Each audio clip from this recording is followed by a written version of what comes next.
American സൈന്യത്തിന് പ്രകമ്പനം കൊള്ളിച്ചുകൊണ്ട് ഇറാന്റെ ശക്തമായ തിരിച്ചടികൾ തുടരുകയാണ്. ഹോർമുസ് കടലിടുക്കിന് മുകളിൽ ഇപ്പോൾ അമേരിക്കയുടെ ഏറ്റവും പ്രധാനപ്പെട്ട അത്യാധുനിക യുദ്ധവിമാനമായ 5ാം തലമുറയിൽപ്പെട്ട F-35 എന്നറിയപ്പെടുന്ന യുദ്ധവിമാനം ഇപ്പോൾ അടിയന്തര ലാൻഡിങ്ങിന് വേണ്ടിയുള്ള മെസ്സേജ് അയച്ചിരിക്കുകയാണ്.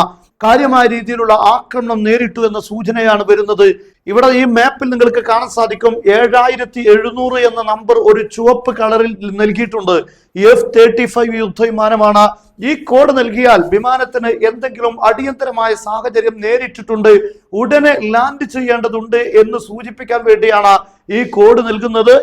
ഇത് പൈലറ്റ് അങ്ങനെയുള്ള ഒരു അടിയന്തര സാഹചര്യത്തിൽ നൽകുന്ന കോഡാണ്. ഈ കോഡ് പിന്നീട് സ്ക്രീനിൽ എല്ലാ സ്ഥലങ്ങളിലും ഇത് ചുവന്ന നിറത്തിൽ തന്നെ കാണാൻ സാധിക്കും. അതുകൊണ്ട് അടിയന്തരമായി അതിന് ലാൻഡ് ചെയ്യാനോ അല്ലെങ്കിൽ മറ്റുള്ള എയർഫോഴ്സ് സിസ്റ്റങ്ങൾ ഇതെല്ലാം സംവിധാനിക്കാനുള്ള ഒരു മുന്നറിയിപ്പാണ് ഇത് നൽകുന്നത്. എന്തായാലും ഹോർമുസ് കടലിടുക്കിന് മുകളിൽ ഇറാന്റെ ശക്തമായ രൂപത്തിലുള്ള തിരിച്ചടികൾ അമേരിക്ക നേരിട്ടുകൊണ്ടിരിക്കുകയാണ് എന്നതിന്റെ ഒരു പുതിയൊരു വാർത്തയാണ് ഇപ്പോൾ നമ്മൾ കേൾക്കുന്നത്. ഇത് മിനിറ്റുകൾക്ക് മുമ്പാണ് അന്താരാഷ്ട്ര മീഡിയകൾ റിപ്പോർട്ട് ചെയ്തിരിക്കുന്നത്.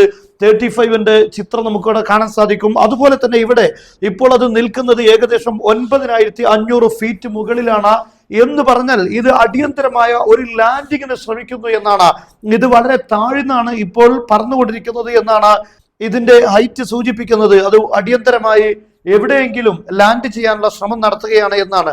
പ്രധാനമായും മറ്റു യുദ്ധവിമാനങ്ങളിൽ നിന്ന് വ്യത്യസ്തമായി ഇതിന് തകരാറ് സംഭവിച്ചാൽ പോലും ലാൻഡ് ചെയ്യാനുള്ള സംവിധാനം F-35 അതുകൊണ്ടാണ് മറ്റുള്ള യുദ്ധവിമാനങ്ങളെല്ലാം കത്തി തകർന്നു വീഴുമ്പോൾ പലപ്പോഴും നമ്മൾ F-35 കുവൈത്ത് വിമാനത്താവളത്തിന്റെ പരിസരത്തെല്ലാം അത് തകർന്നു വീണ സാഹചര്യങ്ങൾ ഉണ്ടായിട്ടുണ്ട്. പക്ഷെ അവിടെയൊക്കെ അടിയന്തരമായി ഏതെങ്കിലും മരുഭൂമി ലാൻഡ് ചെയ്ത് ഈ വിമാനത്തിന് തകരാറ് ഉണ്ടെങ്കിൽ പോലും അത് അടിയന്തരമായി ഏതെങ്കിലും മരുഭൂമിയിൽ അതിനെ ലാൻഡ് ചെയ്യാനുള്ള ഒരു സംവിധാനമുണ്ട്. അതിനുവേണ്ടി പ്രത്യേകമായ ഒരു ഫാൻ സംവിധാനം, അതായത് ലിഫ്റ്റ് ഫോഴ്സ് നൽകുന്ന 2 സംവിധാനങ്ങൾ, ഒന്ന് എഞ്ചിൻ മുഖേന ബാക്ക് ഭാഗത്തും രണ്ടാമത്തേത് വിമാനത്തിന്റെ ഏകദേശം മുൻഭാഗത്തുമായിട്ടാണ് നിലനിൽക്കുന്നത്.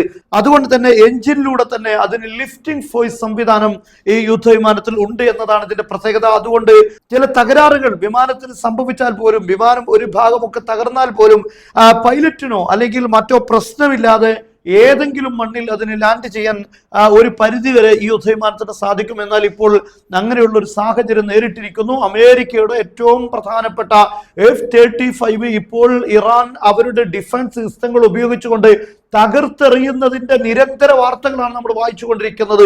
ഈ യുദ്ധവിമാനം ഒന്ന് തകർത്തു എന്ന് പറഞ്ഞാൽ തന്നെ അമേരിക്കയുടെ അഭിമാനത്തിന് ക്ഷതമേറ്റു, അല്ലെങ്കിൽ ട്രംപിന്റെ വീരവാദങ്ങളെല്ലാം ഇവിടെ പൊളിഞ്ഞുപോയി എന്നാണ് ഇത് സൂചിപ്പിക്കുന്നത്. എന്തായിരുന്നാലും ഇവിടെയാണ് ഈ ഒരു സാഹചര്യം ഉണ്ടായിരിക്കുന്നത് എന്ന് പറഞ്ഞാൽ ഒമാന്റെയും അതുപോലെ തന്നെ ദുബൈയുടെയും UAEയുടെയും ഭാഗത്തായി നിൽക്കുന്ന ഹോർമുസ് കടലിടുക്കിന്റെ ഭാഗത്താണ് ഇത് ഉണ്ടായിരിക്കുന്നത്. അമേരിക്കയുടെ യുദ്ധക്കപ്പലുകളുമായി കഴിഞ്ഞ ദിവസം ഏറ്റുമുട്ടൽ ഉണ്ടായത് ഈ ഭാഗത്ത് തന്നെയാണ്. അതിന് മുകളിലാണ് ഇപ്പോൾ ഈ ഒരു യുദ്ധവിമാനത്തിന് നേരെ ഈ ഒരു ആക്രമണം ഉണ്ടായിരിക്കുന്നത്. അതോടൊപ്പം ഇന്ന് തന്നെ ഖത്തറിന്റെ ഏകദേശം 23 നോട്ടിക്കൽ മൈൽ അകലെ ഒരു കപ്പൽ ആക്രമിക്കപ്പെട്ടിരിക്കുന്നു. ഇത് ബ്രിട്ടന്റെ മാരിടൈം അതോറിറ്റിയാണ് റിപ്പോർട്ട് ചെയ്യുന്നത്.